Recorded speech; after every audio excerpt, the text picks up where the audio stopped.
Matapos ang ilang araw ng mga seremonya ng libing sa loob ng Iran, ang prosesyon na yon para sa dating kataas-taasang pinuno ng bansa, si Ali Khamenei, ay ginaganap sa kabila ng hangganan sa Iraq. Libu-libong nagyuluksa ang nagtipon sa banal na lungsod ng mga Shiites sa Najaf, kung saan sinamahan ng mga mataas na opisyal ng Iraq ang pamunuan ng Iran. Narito pa ang iba pang detalye. السيد علي الحسيني الخامنئي. Libu-libong nagluluksa ang pumuno sa mga kalsada ng banal na lungsod ng Najaf sa Iraq nitong Miyerkules para sa prosesyon ng libing ng dating kataas-taasang pinuno ng Iran, si Ali Khamenei, ang taong nasa likod ng mga dekada ng pananupil sa sariling bayan at terorismo sa ibang bansa. Dumating kagabi sa lungsod sa Iraq ang kanyang labi, kasama sina Pangulong Masoud Pezeshkian at kalihim ng ugnayang panlabas, Abbas Araghchi, at sinalubong ni Punong Ministro Ali Al-Zaidi. Ang kabaong na binalat ng watawat ng Republikang Islamiko at nakaselyo sa salamin ay dahan-dahang inilipat sa gitna ng crowd sa likod ng truck, habang ang nagluluksa ay kumakaway ng pulang at itim na bandila ng paghihigante. Pumunta kami upang magbigay ng aming pakikiramay para sa bansang Islamiko dahil sa pagkamartir ng bayani ng Islam na ito na lumaban sa mga di naniniwala, na lumaban sa Amerika at Israel at pinahiya sila. Nagpatuloy ang prosesyon sa dambana ni Imam Ali, isang banal na lugar ng Shiite Islam kung saan nanguna ang mga nakatatandang kleriko sa panalangin libing. Bahagi ang libing ng 6 na araw na seremonyang inorganisa ng Estado para ipakitang nagkakaisa pa rin ang pamunuan ng Iran matapos mapatay si Khamenei sa pag-atake ng US at Israel noong Pebrero 28. Nung digmaan, ginamit ng Tehran ang network ng armadong mga milisyang Shiite sa Iraq, mga proxy ng IRGC, para atakihin ang mga estado sa Gulpo at tugisin ang oposisyong Kurdish sa Iraq. Ang bagong punong ministro ng Iraq na naluklok sa pwesto sa suporta ng US ay naiipit ngayon sa pagitan ng Washington at Tehran. Binigyan niya ng deadline hanggang Setyembre 30 ang mga milisya na suportado ng Iran para magdisarma, na posibleng magdulot ng tensyon sa relasyon nila sa Iran. Matapos ang seremonya sa Najaf, dadalhin ang katawan ni Khamenei sa Karbala bago ibalik sa Iran para ilibing siya sa Webes sa Mashhad, ang kanyang lugar ng kapanganakan. Hindi pa nagpapakita sa publiko si Muqtada, ang anak at kahalili, mula nang pumalit siya noong Marso. Kasama natin si Hussein Abdu Hussein, Research Fellow sa Foundation for Defense of Democracies. Hussein, salamat sa pagdalo dito sa I24 News English. Kapag tiningnan natin ang prosesyon ng libing na ito, anong mensahe ang ipinapadala ng Iran sa pamamagitan ng pagdadala ng kabaong ni Khamenei sa Najaf mismo? Ikatlong pinakabanal na lugar ito para sa mga Shiite. Ano ang kahalagahan nito rito? Ikatlong pinakabanal na lugar ito para sa mga Shia matapos ang Mecca at Medina, at sa mundo ng Shia katumbas ito ng Vatican. Dito naninirahan ang pinakamataas na relihiyosong awtoridad ng mga Shia mula pa noong hindi bababa sa ika-8 siglo. Nagkaroon ng tunggalian ang Najaf sa kaisipan ni Khomeini, ang nagtatag ng Republikang Islamiko ng Iran, at natural na pati kay Khamenei mismo. Parehong sinubukang kontrolin ni Khomeini at Khamenei ang Najaf. Hindi ito nagtagumpay. Sa buong buhay niya, hindi kailanman nanumpa ng katapatan ang Najaf kay Ali Khamenei. Sa tingin ko ngayon, sinusubukan ng mga Iranian ipakita na siya ang pinuno ng buong Shia, hindi lang sa Iran, kundi pati sa Iraq, kabilang ang Najaf.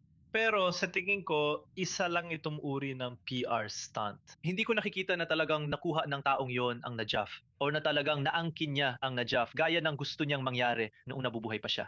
Ano ang kahulugan nito para sa mga grupong suportado ng Iran sa Iraq na yon? Kapag may prosesyon ng libing sa Iraq, paano nito naapektuhan ng impluwensya ng Iran na gustong tanggalin ng Washington? May simbolikong aspeto na ang taong ito ay isang Shia na eskolar. Tandaan, hindi siya umabot sa mataas na ranggo. Pero Shia, eskolar siya. Ang Najaf ay napakalaking sementeryo. Dito gustong mailibing ng lahat ng Shia. Dito nila ipinapadala ang mga yumao mula India, Pakistan at Europa. Kaya sa isang banda, ang Najaf ay tinuturing na bayan ng mga Shia bilang simbolo ng relihiyon. Sa kabilang banda, hindi ibig sabihin na kapag ang katawan ni Ali Khamenei ay napunta sa Najaf at Karbala, hindi ibig sabihin nito na ang mga milisya ng Hillel ay makakaligtas sa itinakdang deadline ng pamahalaan ng Iraq na sa Setyembre 30. Pag-usapan natin ang lakas ng rehimen bilang kabuuan at ang lakas ng kataas-taasang pinuno. Ang katotohanan na ang bagong kataas-taasang pinuno, si Muqtada Khamenei, anak ni Ali Khamenei, ay wala sa libing ng kanyang ama. Hindi siya nakita. Hindi pa siya narinig mula simula ng digmaan noong Pebrero 28.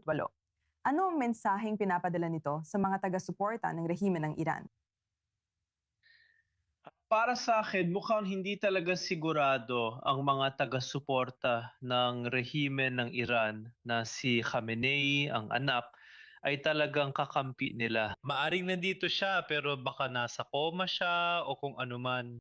Hindi lang yon, wala pang nakakakita sa kanya. Wala ring kahit na anong naitalang mensaheng audio mula sa kanya. Na kadalasan ay pinakamadali kahit para sa mga taong nagtatago mula sa mahabang kamay ng batas ng Amerika tulad din na Osama Bin Laden at Saddam Hussein.